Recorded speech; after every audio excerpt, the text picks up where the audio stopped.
பர்திமேயு சுவிசேஷ ஊழியங்கள் வழங்கும் நற்செய்தி நேரம்.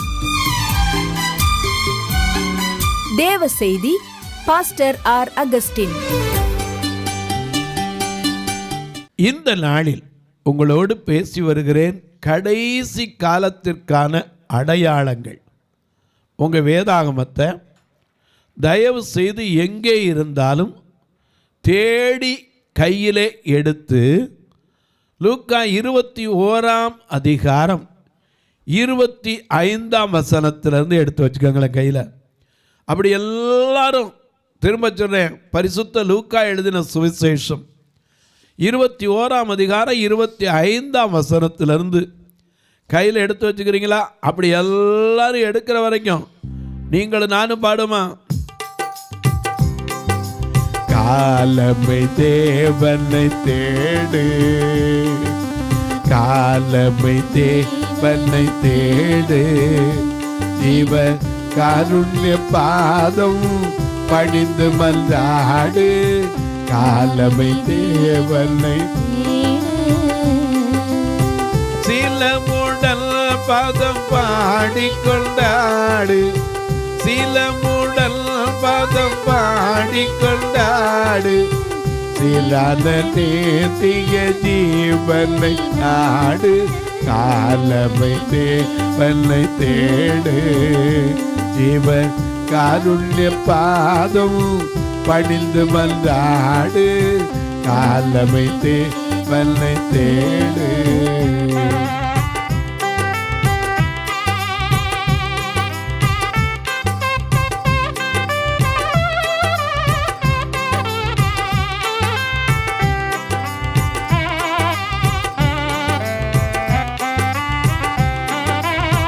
வேலை உமக்கு கை கூட,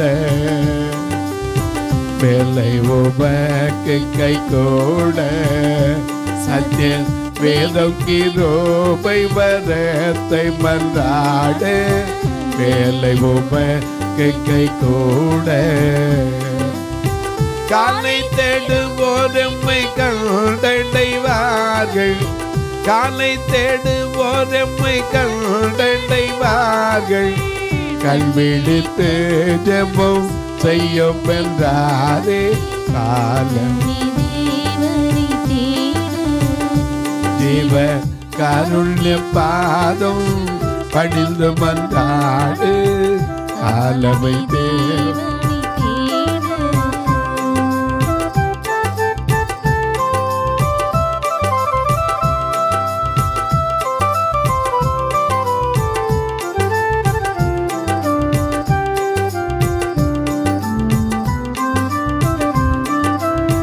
பாவ சோதனைகளை வெல்லு, கெட்ட பாருடன் பேயுடன் போருக்கு நில்லு, பாவ சோதனைகளை வெல்லு, பாவ சோதனைகளை வெல்லு, கெட்ட பாருடன் பேயுடன் போருக்கு நில்லு, பாவ சோதனைகளை ஜீவகிரீடம் சிரசில்லணிய, ஜீவகிரீடம் சிரசில்லணிய, சிந்தனை செய்மனுவேலனை பணிய, காலமை தேவனை தேடு.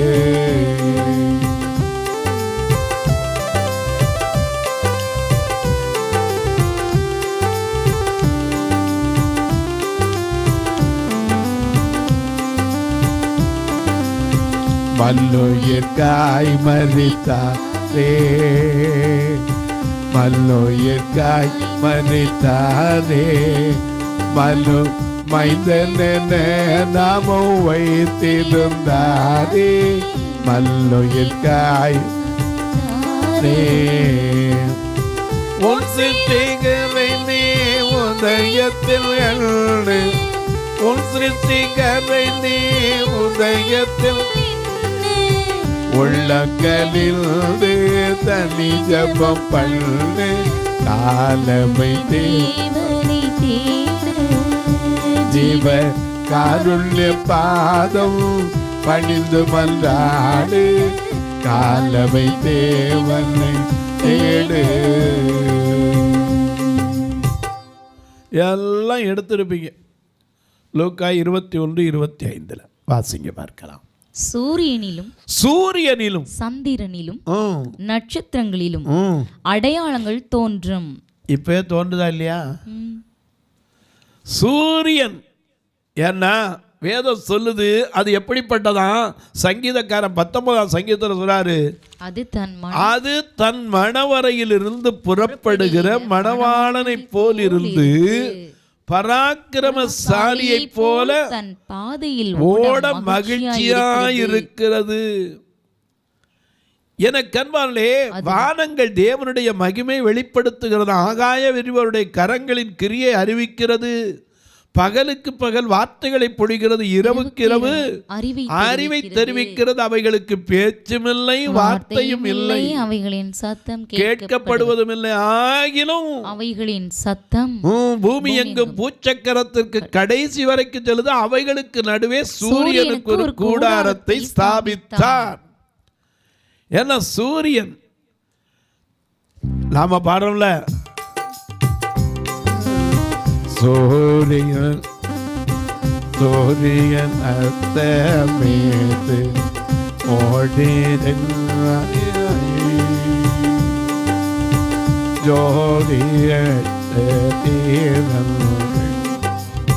இல்லையா?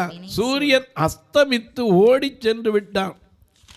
சூரியன் குறித்து ஏசாயா சொல்றாரு, என் நாமத்திற்கு பயந்திருக்கிற உங்கள் மே நீதியின் சூரியன் உதிக்க. மல்கியா எழுதி வச்சிருக்காரா? நீதியின் சூரியன் உதிக்க, அதில் சட்டைகளின் கீழ் ஆரோக்கியம் இருக்கும். நீங்கள் புறப்பட்டு போய் மல்கியா 4:2 மிக அழகா எழுதியிருக்காரு. ஆனாலும் என் நாமத்திற்கு பயந்திருக்கிற உங்கள் மேல் நீதியின் சூரியன் உதிக்கும், அதன் செட்டைகளின் கீழ் ஆரோக்கியம் இருக்கும். நீங்கள் வெளியே புறப்பட்டு போய் கொழுத்த கன்றுகளைப் போல வளருவீர்கள். ஆனா இப்ப அடையாளம் என்ன மாற்றம் என்ன இருக்கு? கொழுத்த கன்ற மாதிரி வளர மாட்டோம், மாடு மாதிரி மூசு மூசுன்னு மூச்சு விட வேண்டியிருக்கு. ஏன்னா அவ்வளவு கொடிய மாற்றங்கள் இந்த உலகத்தில் எல்லாம் மாறுங்க. அதான் அடையாளம். கடைசி காலம் என்பது நமக்கு அடையாளங்கள்லேயே கண்டுபிடிக்கலாம். ஏன்னா மனுஷனுடைய அக்கிரமத்தின் மிகுதியினால ஆண்டவர் சொன்ன வார்த்தை என்னது? என் நாமத்திற்கு பயந்திருக்கிற ஒவ்வொருத்த மேலேயும் அந்த நீதியின் சூரியன் உதிக்கும். அந்த நீதியின் சூரியன் உதிச்சா அதன் செட்டைகளின் கீழ் வந்து ஆரோக்கியம் இருக்கணும். வெளியே புறப்பட்டு போய் எப்படி வளருவோம்? கொழுத்த கன்றுகளை போல. எத்தனை பேர் இன்னைக்கு வெயிலில் புறப்பட்டு போய் கொழுத்த கன்றுகளை போல இருக்கியும்? எனக்கு கண்பானே, கடைசி காலத்திற்கு அடையாளங்கள் ஏராளமாக சொல்லலாம். எனக்கு கண்பானே, அவருடைய வருகைக்கு பல அடையாளங்கள் சொல்லப்பட்டு இருக்கிறது. யுத்தங்களின் செய்திகள் கேள்விப்படுவோம். இப்பவே பாருங்க, உக்ரைனுக்கும் ஈராக்குக்கு என்னது பெய்யாத போர், எத்தனை பேர் அழிவு, யுத்தங்களின் செய்தி, பூமி அதிர்ச்சி. உத்தராஞ்சலில் வரப்போகிற போதில் டெல்லி இருக்குமா காணாமல் போயிருமான்னு ஆராய்ச்சியாளர்கள் பயப்படுறாங்க. எனக்கு கண்பானே, பூமி அதிர்ச்சிகளும் பூகம்பங்களும் வரும். ஜனத்துக்கு விரோதமாக ஜனம், ராஜ்யத்துக்கு விரோதமாக ராஜ்யம். இன்னைக்கு ஒருத்தருக்கு ஒருத்தர் எவ்வளவு ஆயுதங்களை வச்சுருக்காங்க. ஊன்னா போதும், ஒருத்தருக்கு ஒருத்தர் என்ன செஞ்சிடுவான்? அடித்து தூக்கிடலாம். அன்புங்கிறோம். என்னையா அன்பு? காக்கா கூட்டத்தை பாருங்கள், அதுகிட்ட இருக்க அன்பு நம்மகிட்ட இருக்கா? ஒரு காக்கா செத்து போச்சுன்னு வச்சுக்கோங்க, அத்தனை காக்கா என்ன செய்யும்? கா கா கா கான்னு கத்துறதுல நமக்கு தெரியும், ஓ ஏதோ ஒரு காக்கா இறந்துருச்சு. மனுஷன் பக்கத்து வீட்டில் செத்து கிடந்தா என்னன்னு கேட்குறோமா? அன்பு எப்படி இருக்குது? நான் ஒரு சமயத்தில் கரை இருப்புக்கு போயிருந்தேன். தாளையத்து பக்கத்தில் கரை இருப்பு. அங்கே ஒரு குடும்பம் 2 பேரும் கணவன் மனைவி இருந்தாங்க. அவர் திடீர்னு மதுரைக்கு வந்தார். வந்துட்டு வர வழியில் என்ன நடந்ததோ தெரியாத, அவருக்கு இருதயத்தில் அடைப்போ அல்லது ஹார்ட்டில் ரத்த ஓட்டத்தில் என்ன பிரச்சனையோ தெரியாது, திடீர்னு இறந்துட்டார். அவர் அங்கேருந்து தூக்கிட்டு வந்தாங்க. இங்கே ஊர் கொண்டாந்து சேர்த்துட்டாங்க காரில். அடக்கம் பண்ணுறதுக்கு நான் இங்கேருந்து பெட்டி எடுத்துகிட்டு போகிறேன். ஆனால் அந்த பெண் ஃபோன் பண்ணி சொன்னால், ஐயா எப்படியாவது எனக்கு அடக்கம் பண்ணுற கொஞ்சம் உதவி பண்ணணும், தயவு செய்து வாங்கன்னா நான் இங்கேருந்து புது பெட்டியை எடுத்து வண்டியில் வச்சு கொண்டு போகிறேன். போகிறவங்க பூரா நிப்பாட்டி கேட்குறேன், எதுக்கு இந்த பெட்டியை கொண்டு போகிறேன், காஃபின் பாக்ஸை. அப்படி கொண்டுட்டு போய் அங்கே அடக்கம் பண்ணுறதுக்கு போகிறேன். நாள் ராத்திரி போய் அந்த முடிச்சுட்டு வந்துட்டு அடுத்த நாள் காலையில் அங்கே போகிறேன். பார்த்தா எதிர்த்தாப்புல உபவாச ஜெபம் நடக்குது. உபவாச ஜெபம் நடக்குது. அவங்க உட்காந்து பாடிக்கிட்டு இருக்காங்க. என்ன பாடிக்கிட்டு இருக்காங்க?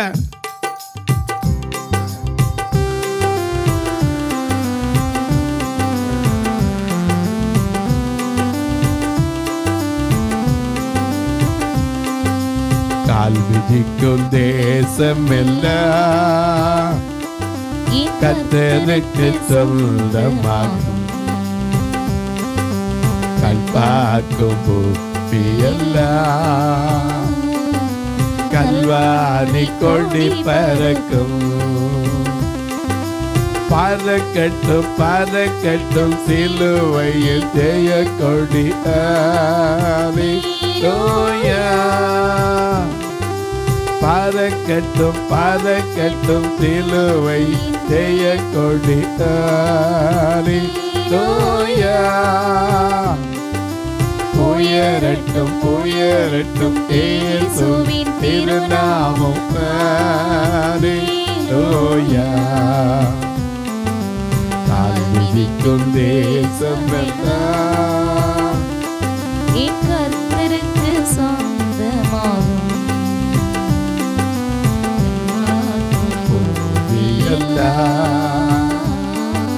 கல்வாரி கொடி பறக்கும். இப்படி பாடிக்கிட்டு இருக்காங்க. எதிர்த்தாப்புல 2 கண்ணு தெரியாத குடும்பம். திடீர்னு குடி வந்துடல, பல வருஷமாக அங்கே இருக்கிறவங்க.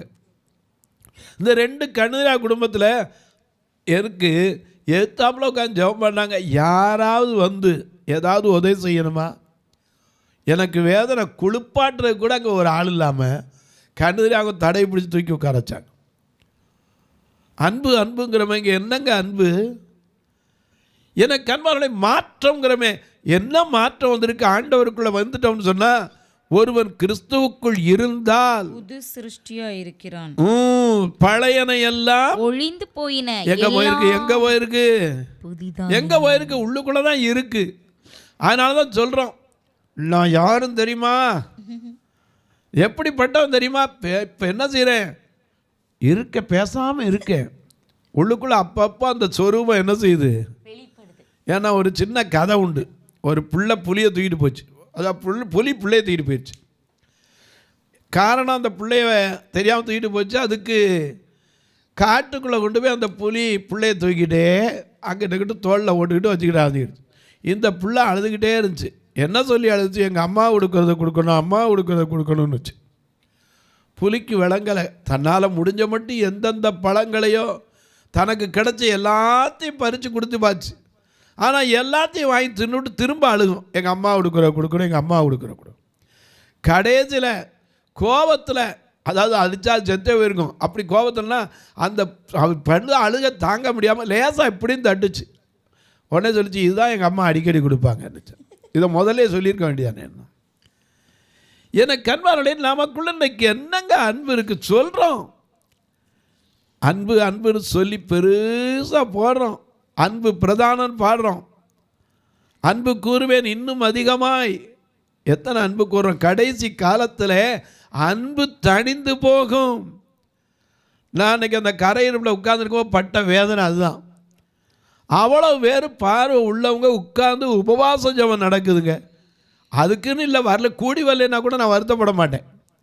கூடி வந்து உட்கார்ந்துருக்காங்க. ஒரு 5 பேர் வந்து, ஐயோ கண்ணு தெரியாங்களா இப்படி தடவிட்டு குளிப்பாட்டுறீங்களே, ஏன் நாங்கள் ஹெல்ப் பண்ணட்டுமா? இதுக்கு யாரை கேட்டு வரணும்? வேதம் சொல்லுது, கண்ட சகோதரனிடத்தில் அன்பு கூறாத மனிதன் காணாத தேவனிடத்தில் அன்பு கூறுவது எப்படி முடியுமா? கண்ட இடத்துல அன்பு கூறல, பக்கத்தில் கண்ணுக்கு நேரம் பார்க்குறோம், அன்பு கூறல. இன்னைக்கு மாற்றங்கள் அதனால தான் வருதுங்க. சூரியன்னா ஐயா, சூரியன் பார்த்தீங்கன்னா அந்த செடிகளுக்கு கிடைக்கணும். சூரியன் பக்குவப்படுத்தும் கனிகள் என்று வேதத்தில் ஒரு வார்த்தையே உண்டு. ஏன்னா அந்த சூரியன் தான் கனிகளை பக்குவப்படுத்தணும். இன்னைக்கு எத்தனை இடத்துல அந்த சூரியன் அப்பா என்ன வெயிலுங்கிறோம். சூரியன் பக்குவப்படுத்தும் அருமையான கனிகளினால். வசனம் எது? உபாகமம் 33:14. சூரியன் பக்குவப்படுத்தும் அருமையான கனிகளினாலும் சந்திரன் பக்குவப்படுத்தும் அருமையான பலன்களினாலும் ஆதி பர்வதங்களில் உண்டாகும் திரவியங்களினாலும் நித்திய மலைகளில் பிறக்கும் அரும் பொருட்களினாலும் நாடும் அதன் நிறைவும் கொடுக்கும் அருமையான தானியங்களினாலும் ஆசீர்வதிக்கப்படுவதாக. இத்தனை எழுதியிருக்காரு. அந்த சூரியன்ல மாற்றம் வருமா? இன்னைக்கு இந்த சூரியன்ல மாற்றம் இப்போ வந்து தான் இருக்கு. எத்தனை இடத்துல தாங்க முடியலைங்க வெயில். ஏன் இத்தனை வருஷ காலம் இருந்தோமே, வெயில் காலம் இல்லாமல் இருந்துச்சா? எல்லா காலமும் வந்துச்சு. கோடை காலம், குளிர்காலம், மாரி காலம். ஏன்னா மாரி காலம் அப்படினால இயேசு என்ன செஞ்சார்? சாலமோன் மண்டபத்தில் உலாவி கொண்டு இருந்தார்னு வசனம் இருக்கு. ஏசாயா 55:10-11 வாசிக்கிறோம். மாரியும் உறைந்த மழையும் வானத்திலிருந்து இறங்கி பூமியை நனைத்து அது விதைக்கிறவனுக்கு விதையும் புசிக்கிறவனுக்கு ஆகாரத்தையும் கொடுக்கிறது எப்படியோ அப்படியே புறப்படும் வசனமும் இருக்கும்னு சொல்லியிருக்காரு. அது வெறுமையா என்ன செய்யாது? என்னிடத்திற்கு திரும்பாது. நான் விரும்பினதை செஞ்சுட்டு வரும் அப்படின்னு தான் சொல்றாரு. ஏன்னா பூமியில அன்பை விதைக்கவே இந்த பூமிக்கு வந்தார். அன்பு என்னதுன்னு யாரால தான் அறிஞ்சிருக்கோம்? இயேசுவினால தான் அறிஞ்சிருக்கோம். இந்த கொடுக்கிற அன்பிலும் மேலான அன்பு என்னங்க இருக்கு? அவர் ஜீவனை கொடுத்தார். இந்த உலகத்தில் வாழ்ந்து நம்ம பார்த்து சொல்றாரு, என்ன கேட்கிற? உனக்காக நான் மரித்தேனே, எனக்காக நீ என்ன செய்தாய்? உனக்காக நான் மரித்தேனே, எனக்காக நீ என்ன செய்தாய்?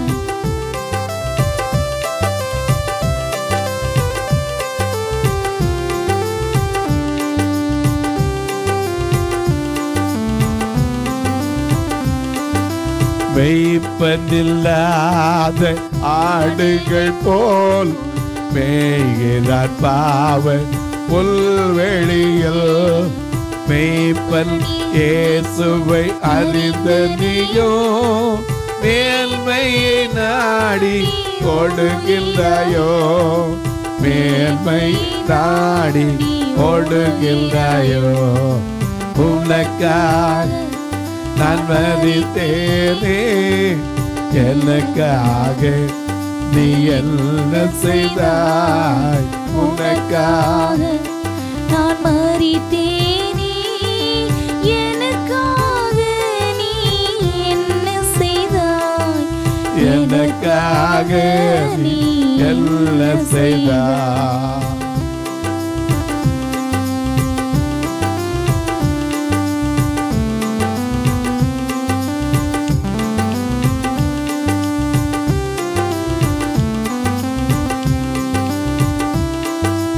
உலக மேன்மை அற்பம் என்றும் உலக ஆசி கோப்பையல்லோ. உள்ளத்தில் நின்று கோருவாயா, ஊழியம் செய்ய வருவாயா, ஊழியம் செய்ய வருவாயா. அன்பு அன்புன்னு சொல்கிறோமே, கடைசி காலத்தில் அன்பே இருக்காது. கல்கத்தாவுக்கு போனீங்கன்னா உரசல் இல்லாத கார் இருக்காது. ஆனால் தமிழ்நாட்டில் வந்தாலும் உரசல் இல்லாத ஊழியக்காரன் கிடையாது. ஒருத்தருக்கு ஒருத்தர் ஒரே பாதையில் போவான், ஒரே தேவனுக்கு ஊழியம் செய்கிறான். ஆனால் ஒருவருக்குள்ள ஒருவர் அன்பு எப்படி இருக்கு? ஏன்னா காடுகளில் சென்று மரங்களை வெட்டி சபைகளை என்ன செய்யணும்? கட்டினா தான் வேதத்தின் வாக்கு. ஆனால் இங்கே சபைக்குள்ளே மரம் வெட்டிக்கிட்டு இருப்பாங்க. அன்பு அன்பு சொல்லுமே, என்ன அன்புங்க? கடைசி காலத்தில் சூலமத்திக்கு தான் அன்பு இல்லாமல் போச்சா? நமக்கு என்ன அன்பு இருக்குது? அன்னைக்கு சூலமத்தி கொண்டு விருந்து சாலையில் வச்சாடா உட்காந்துக்கிட்டு சொன்னா, என் நேசர் கதவை தட்டுகிற சத்தத்தை கேட்டேன், என் பிரியமே, என் புறாவே, உத்தமியே, மணவாளியே, கதவை தர அப்படின்னார். ஆனால் உள்ளதுக்கிட்டேன்னு சொல்கிறா, என் வஸ்திரத்தை கலட்டி விட்டேன். உன்னத பாட்டு 5ஆம் அதிகாரத்தில், என் வஸ்திரத்தை கலட்டி விட்டேன், அதை திரும்ப எப்படி உடுத்துவேன்? என் பாதங்களை கழுவினேன், அதை திரும்ப எப்படி அழுக்காக்குவேன்? எனக்கு கண்மல்ல. ஆனால் கொஞ்ச நேரம் தட்டிக்கிட்டே நின்னார், அவர் போயிட்டார். அப்புறம் போய் தேடுறான். காவக்காரன் அடிக்கிறான், போரையை பிடிங்கிட்டான். அன்பு வேஷத்தில் இருக்கக்கூடாது, உண்மையிலே இருக்கணும். அதனால தான் இன்னைக்கு காலத்தில் பாருங்கள், சூரியனில் மாற்றம், சந்திரனில் மாற்றம். திரும்ப அந்த லூக்கா 21:25 வாசிங்க. ஏன்னா அடிப்படை வசனத்தை அதுதான் உங்களுக்கு கொடுத்துருந்தேன். லூக்கா 21:25 மிக அழகாக எழுதி வச்சிருக்கேன். சூரியனிலும் சந்திரனிலும் நட்சத்திரங்களிலும் அடையாளங்கள் தோன்றும். ஏன்னா நட்சத்திரத்தில் தான் இயேசு பிறக்கும் போது என்ன செஞ்சு வழிகாட்டு நட்சத்திரமாக வந்துச்சு. வானத்தில் மின்னும் நட்சத்திரங்கள் வான பரனை வாழ்த்தி பாடுச்சு. அந்த நட்சத்திரங்கள் போகிற பாதையை போது தான் அப்படியே பாடிக்கிட்டே போனாங்க. என்ன பாடிட்டு போனாங்க? உன்னதத்தில் தேவனுக்கே மகிமை உண்டாகட்டும். ஆக உன்னதத்தில்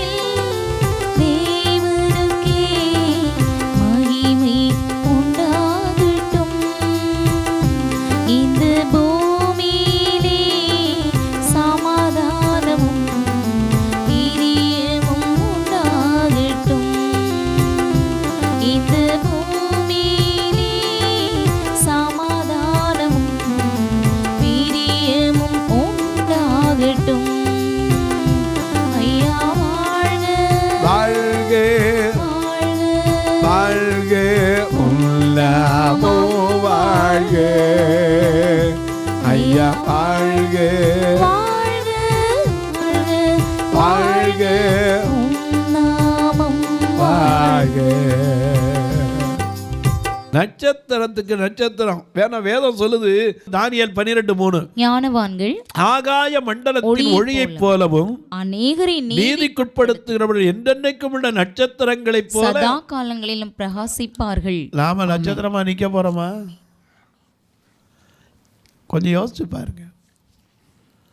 அடையாளங்கள் தோன்றுமா வானத்தில்? எதுல? சூரியன்ல, சந்திரன்ல, நட்சத்திரங்களிலே அடையாளங்கள் தோன்றும். பூமியின் மேலுள்ள ஜனங்களுக்கு தத்தளிப்பும் இடுக்கணும் உண்டாகும். சமுத்திரமும் அலைகளும் முழக்கமாயிருக்கும். வானத்தின் சத்துவங்கள் அசைக்கப்படும்.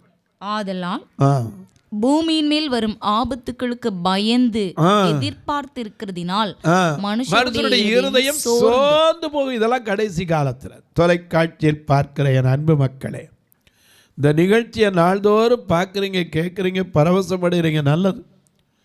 கேட்குறதோடு விடாமல் ஒரு வார்த்தை பண்ணீங்களா? இது தொடர்ந்து வர்றதுக்காக நான் வரணும்னா 4000 ரூபா தொலைக்காட்சி நிறுவனத்துக்கு கொடுக்கணும், ரெக்கார்டிங் 1000 ரூபா எடுக்கணும். ஆண்டவருடைய வார்த்தை கடைசி காலம் சொல்ல வேண்டிய கட்டாயம் உண்டு. ஒரு காலம் வரும், அப்போ சொல்ல முடியவே முடியாது. ஏன்னா நினைப்போம் எங்கேயாவது ஒரு வசனம் கிடைக்குமா, கேட்க முடியாது.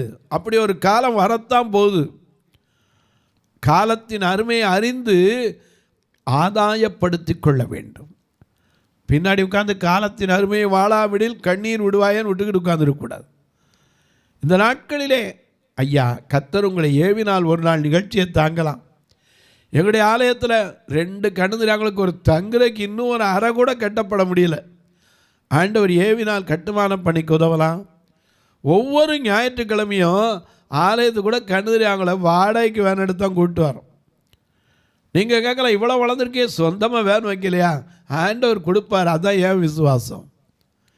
ஏன்னா அவசரப்பட்டு இந்த அன்னைக்கு ஒருத்தர் சொன்னார், பிரதர் முதல்ல நான் ஊழியத்துக்கு வந்தேன், ஒன்றுமில்லாமல் வந்து சைக்கிள் கொடுத்தாரு. பின்னாடி காத்தால ஸ்கூட்டர் கொடுத்தாரு, அதுக்கப்புறம் கார் கொடுத்தாரு, அதுக்கப்புறம் நான் எல்லாத்தையும் கொண்டு டாக்டர்கிட்ட கொடுத்துக்கிட்டு இருக்கேம்மா. ஏன் தெரியுமா? டாக்டர் என்ன சொல்கிறாரு, நீங்கள் கொஞ்சம் நடக்கணும் பிரதர், பெருந்திண்டினால் திண்டு தின்னு தின்னு என்ன ஆகி போச்சு, கொடுத்து. அதனால் நான் அப்படி எதிர்பார்க்கல. ஆண்டவர் எனக்கு கொடுக்கும்போது போதும், அவசரப்பட்டு நான் எந்த காரியத்தை என்ன செய்யக்கூடாது, செஞ்சிடக்கூடாது. நீங்களும் ஜெபம் பண்ணுங்க. ஒருவேளை நீங்கள் கேட்கலாம், வந்து பார்க்கலாம் ஐயா, தாராளமாக ஃபோன் பண்ணிவிட்டு வாங்க. ஏன் தெரியுமா? நான் இல்லாமல் நீங்களும் இடம் தெரியாமல் அலைஞ்சிடக்கூடாது. உங்களுக்காக காத்திருந்து நான் கூட்டிகிட்டு போவேன். திரும்ப உங்களை கொண்டு வந்து அந்த பஸ் ஸ்டாண்ட்லேயோ ட்ரெயின்லேயோ விட்டுட்டு தான் நான் போவேன். அது மட்டும் இல்லை ஐயா, உங்கள் பிறந்த நாள், திருமண நாள் போன்ற நல்ல நாட்களில் உணவு கொடுக்க உதவலாம், ஒரு ஊன்றுகோலை கொடுக்க உதவலாம். ஒரு நன்மை செய்தால் நிச்சயமாக அந்த கடனை கர்த்தர் திரும்ப கொடுப்பார். நீதிமொழிகள் 19:17 படி ஏழைக்கு இறங்குகிறவன் இறைவனுக்கு கடன் கொடுக்கிறான் இருக்கு. அந்த கடனை அவரே திருப்பி அடைப்பார். உங்கள் ஜெபக்காரி எது இருந்தாலும் காலை 10லேருந்து 5 மணிக்குள்ளே சொல்லுங்கள். எப்படி பிரதர் உதவி செய்ய? நாங்கள் வரணும்னு நினச்சாலும் ரொம்ப தூரத்தில் இருக்கோம். பரவாயில்ல, இப்போ தான் வீட்டிலருந்தே எல்லாம் பார்க்கலாமே. ஃபோனில் 2 நம்பர் வந்துக்கிட்டே இருக்குது, ஜிபே, ஃபோன்பே உண்டு. ஒருவேளை ஐயா நான் கணக்கு வைக்க வேண்டிய ஆளியா, உங்களுக்கு செஞ்சால் எனக்கு கணக்கு வச்சோன்னு வருமானம் வரைக்கும்னீங்கன்னா அதற்கு என்னிடத்தில் கேட்டால் அதற்கும் வழி உண்டு. நிச்சயமாக அதற்கு தொடர்பு கொள்ளலாம். இப்போ உங்களுக்கு ஜெபிக்கட்டுமா?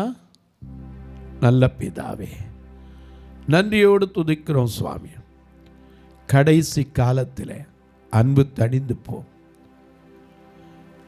அன்பு என்று சொல்லுகிறோமே, இந்த அன்பு எங்கள் இருதயத்துக்குள்ளே இருக்கிறதா? முடிவு பரியந்தம் அன்பு கொள்ள முடியுதா? இயேசு தம்முடைய சீஷர்கள் மேலே கடைசி வரையந்தான் அன்பு வைத்தார். ஆரம்பத்தில் எப்படி இருந்துச்சோ அதே அன்பு வைத்தார். எங்களால் நினைக்க முடியுதா? எங்களை நாங்கள் ஆராய்ந்து பார்க்க உதவி செய்யும். இந்த ஊழியத்தை தாங்குகிற, ஜெபிக்கிற, கொடுக்கிற எல்லா மக்களையும் ஆசீர்வதி. பிறந்த நாள், திருமண நாளை நினைவு கூறுகிற மக்கள், புதிதாக கல்வியாண்டு கடியெடுத்து வைக்கிற மக்கள், ரிசல்ட்டுக்கு எதிர்பார்த்திருக்கிற என் அன்பு பிள்ளைகள் எல்லோருக்கும் ஆறுதலையும் சமாதானத்தையும் கொடு. இயேசுவின் நாமத்தில் ஜெபிக்கிறேன் நல்ல பிதாவே, ஆமென். சபை ஆராதனை ஞாயிறு காலை 10 மணி முதல் 12 மணி வரை. இடம் பர்திமேயு சுவிசேஷ ஆலயம், அன்னை சத்யா நகர், இளமனூர் அஞ்சல், சக்கிமங்கலம் வழி, மதுரை மாவட்டம். பின்கோட் 625201 மற்றும் பர்திமேயு சுவிசேஷ ஜெப வீடு, பிளாட் நம்பர் 107, ஏதேன் கார்டன், முத்தூர், திருநெல்வேலி. பின்கோட் 627011. சிறப்பு உபவாச கூட்டம் ஒவ்வொரு மாதமும் 2வது சனிக்கிழமை காலை 10 மணி முதல் 1 மணி வரை நாகர்கோவில் YMCA ஹாலில் வைத்து நடைபெறுகிறது. மற்றும் ஒவ்வொரு மாதமும் 4வது சனிக்கிழமை காலை 10 மணி முதல் 1 மணி வரை திருநெல்வேலி புதிய பேருந்து நிலையம் அருகில் உள்ள கிரேஸ் ஹாலில் வைத்து நடைபெறுகிறது. எங்கள் எல்லா ஆராதனைகளிலும் கலந்து கொண்டு தேவனை மகிமைப்படுத்த அன்பாய் அழைக்கிறோம். உங்கள் உதாரத்துவமான காணிக்கைகளினால் இவ்வூழியத்தை தாங்க விரும்பினால் R Augustine, account number 5021364331, IFSC code IDIB 000B066, Indian bank, BP Kulam, Madurai. GPay number 9842181917, BGM ministries மற்றும் 9442559772, பிளைண்ட் மினிஸ்ட்ரீஸ் அகஸ்டின். உங்கள் தொடர்புக்கு பாஸ்டர் ஆர் அகஸ்டின், பர்திமேயு சுவிசேஷ ஊழியங்கள், நாகமலை, புதுக்கோட்டை, மதுரை 625019. தொலைபேசி எண்கள் 9842181917 மற்றும் 9442559772. கர்த்தர் தாமே உங்களை ஆசீர்வதிப்பாராக.